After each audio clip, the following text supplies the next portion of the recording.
우리 국무위원 여러분들 다들 제가 없는 동안에 고생 많이 하셨을 것 같아요. 복잡한 상황에서도 업무를 잘 챙겨주셔서 감사드립니다. 우선은 제가 일반적인 말씀을 하나 드리고 싶습니다. 우리가 행정을 하다 보면 되게 공급자 중심의 행정 공급자 우리 중심의 사고를 하는 경향들이 많이 있죠.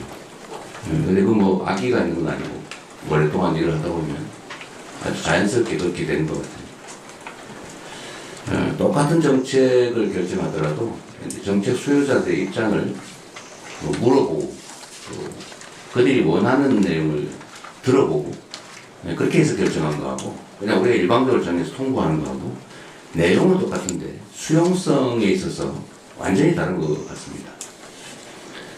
예를 들면 정책 수요자들한테 어떤 제재나 불이익을 주는 내용인 경우에도 어쨌든 미리 한번 의논하고 의견 듣고 하는 것하고 그게 원래 이거 해야 되는 거니까 일방적으로 통보해서 시행하는 것도 마찬가지로 그 수용성에 있어서는 큰 차이가 있습니다.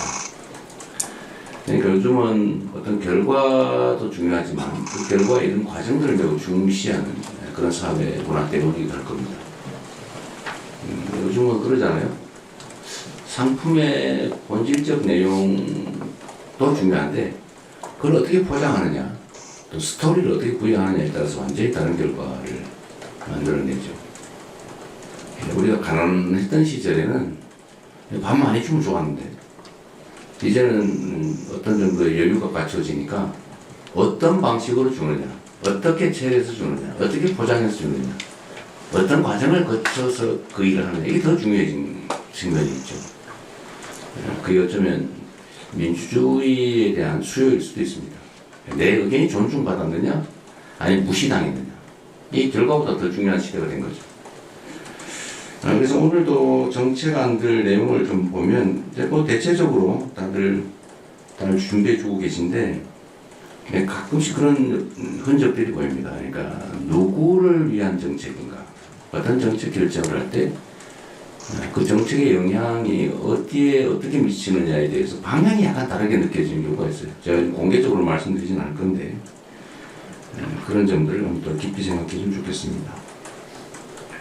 그리고 또 한 가지는 계속 강조하는 건데 어쨌든 우리가 쓰는 시간의 양은 곱하기 5,200만의 가치가 있다.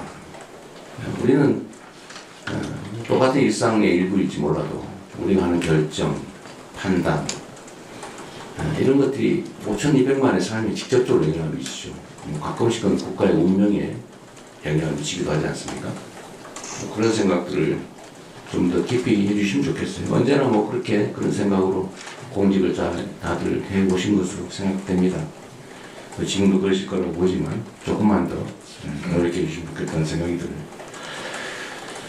추경안은 오늘 우리가 검토하게 될 텐데 어쨌든 장기적으로 경기 침체가 계속되고 있고 특히 작년 12월 3일 이후 심리적 위축이 심해서 뭐 있던 손님도 얼마 안 되던 손님도 다 떨어져 나갔다고 현장에서도 어려워합니다. 다행히 최근에는 조금 분위기가 개선되고 있긴 한데 지금 본질적으로 우리 서민들이 겪는 고통이 매우 큰 것 같아요. 국가 재정을 이제 사용하게 됐습니다. 우리가 물론 이제 건전 재정, 재정 균형의 원칙 이런 거 되게 중요하죠. 균형 재정해야죠. 이건 과도하게 수입도 없는데 막 쓰면 안 되는 건 당연하지만 정부 재정의 본질적 역할이 있지 않습니까? 정부 재정 민간이 과열되면 억제하고 민간이 너무 과도하게 침체되면 부양해야 되는데 지금은 너무 침체가 심해서 정부의 역할이 필요할 때라는 생각이 들어요. 그래서 추경을 좀 더 해야 되겠다는 생각이고 추경의 내용이 이제 문제인데 아마 감론을박이 있을 겁니다. 또 의견은 다 다를 수 있죠. 이걸 어디다 집행할 거냐, 예를 들면 어떤 게 더 경기 진작에 도움이 되냐, 현금 지원은 별로다, 차라리 건설 경기 부양이 낫다, 뭐 의견들은 다양할 수 있습니다. 또 누구에게 지원하는 게 맞느냐. 근데 이것도 역시 생각은 다를 수 있지만 이제 제도의 취지에 따라 좀 차이가 있을 거예요. 그래서 저는 이번 추경안에 이제 두 가지 핵심 요소가 있다. 하나는 일단 경기 진작 요소가 중요하죠. 두 번째는 이 경기 진작 과정에서 국민들이 혜택을 보게 되는데 일부 국민들이 또는 정부가 누가 더 많이 혜택을 보게 하는 게 맞느냐 또 누구는 아예 제외하는 게 맞느냐 이건 약간 가치와 뭐 이념의 문제이기도 하죠. 그런데 저는 그런 생각을 합니다. 만약에 일반 원칙으로요. 만약에 우리가 어떤 제도를 시행하는데 필요한 경비다 이게 라고 하면 그 경비 지출에 따라서 이익을 혜택을 보는 반사적 이익을 보는 사람은 누구여야 하느냐? 그 가난한 사람이어야 하느냐? 아니면 세금을 많이 내는 부자여야 하느냐? 저는 어떤 필요에 의해서 경비를 지출한다고 하면 그 반사적 혜택은 최소한 국민들이 공평하게 혜택을 누리는 게 맞다고 생각해요. 아니면 어쩌면 좀 과하게 생각하면 그 경비를 더 많이 부담한 사람이 더 많은 혜택을 봐야 되는 거 아니냐 이런 생각까지 할 수가 있죠. 즉 세금을 더 많이 내는 사람을 더 많이 혜택을 보게 할 수는 없지만 최소한 비슷하게 내줘야 되는 거 아니냐. 그런 측면에서는 평등한 기회를 주는 게 좋겠다는 생각이 들고 또 한편으로는 모든 재정 지출은 어쨌든 직접적으로 이익을 주는 측면이 있기 때문에 가능하면 사회적 불평등을 완화하기 위한 또 저소득층, 또 어려운 사람들이 다는 게 또 맞죠. 그 두 가지 양면이 동시에 있는 것 같습니다. 그래서 이번에는 그 두 가지를 적절히 배합을 해서 일부는 소득 지원 측면에서는 저소득층 또는 소비 승수가 저소득층에게 또는 그 외에 경기 진작 목표의 측면에서는 공평하게 또 그 한편으로는 소비 승수를 좀 더 고려하는 그런 쪽으로 하면 좋겠다는 생각을 했는데 기재부나 관련 부처에서 이런 점들을 잘 고려해 주신 것 같습니다. 이따가 한번 구체적으로 보기로 하고요. 한 가지는 좀 이런 거를 좀 관련 부처에서 신경 써 주시면 좋을 것 같아요. 이게 연간 민원 양이 제가 알기로는 한 1,000수백만 건 되는 것 같습니다. 근데 계속 늘어나겠죠. 근데 이 1,000수백만 건의 민원의 내용을 좀 들여다보면 중복 민원인 경우 했던 것 여기도 하고 저기도 하고 막 이렇게 하고 있는 거죠. 또 반복 민원인 경우 민원 내에서 처리 결과를 받았는데 불만해서 또 내는 경우.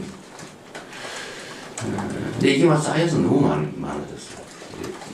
정부의 업무 처리 양도 늘어나고 국민들의 불만도 크고.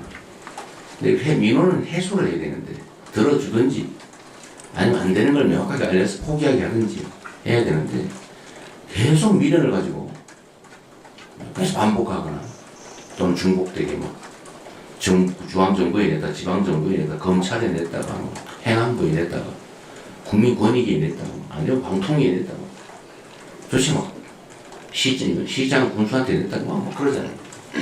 이게 사회적으로 낭비가 너무 많습니다. 또 하나는 우리 국정이나 행정이라고 하는 게 우리 국민들로부터 권한을 위임받고 또 국민들이 내는 세금으로 국민들에게 필요한 일을 하는 것인데 본질적으로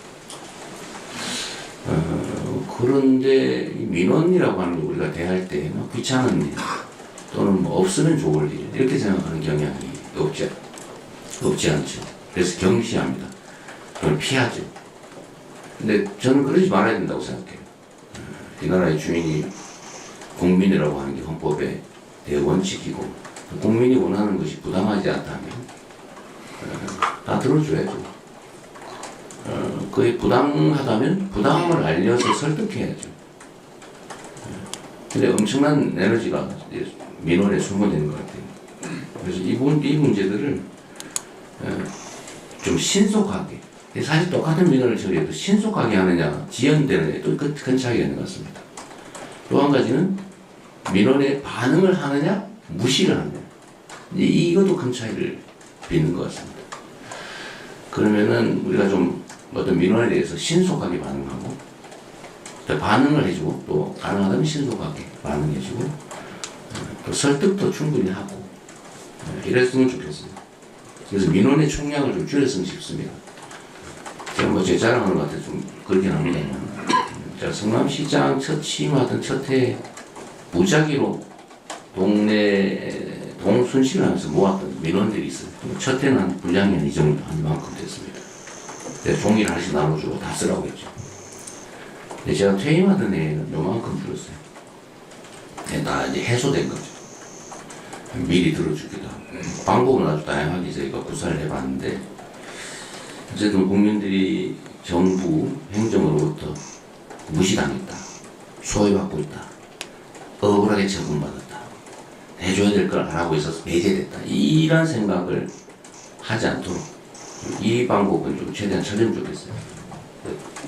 처리할 수 있는 건 최대한 신속하게 처리 시간도 좀 줄여주시고 또 안 되는 건 안 된다고 좀 솔직하게 설명을 좀 해주시고 제가 경험해본 바에 의하면 우리 국민들께서 민도가 매우 높아가지고 안 되는 거를 생떼를 쓰는 경우가 거의 많지 않아요. 설명이 부족해서 그래요. 한두 시간, 뭐 두세 시간 시간 내서 신뢰할 수 있는 사람, 권위 있는 사람이 정말 진지하게 설명해 주면 거의 다 수긍합니다. 그 대개는 울어요, 마지막에. 고맙다고. 이거 미리 설명을 잘해줬으면 내가 이렇게 몇 년 동안 끌려다니면서 생고생 안 했을 텐데, 다 될 것처럼 얘기해가지고 미루는 바람에 조금만 힘 더 쓰면 될 줄 알고 이렇게 휴가 내고 몇 년 동안 쫓아다니기 너무 억울하다. 그런 경우가 상당히 많이 있더라고요. 진지하게 민원을 대해주면 좋겠다는 생각 듭니다. 오늘 많은 안건들을 준비해 주셨는데 한번 같이 의논해 보시고요. 다시 한번 제가 없는 시간 동안에 큰 무리 없이 공무에 잘 임해 주셔서 감사드립니다. 오늘 방송 어떠셨습니까? 마음에 들었다면 구독, 좋아요로 스픽스를 응원해 주십시오. 여러분들의 구독, 좋아요는 가장 큰 힘이 됩니다. 스픽스 구독, 좋아요.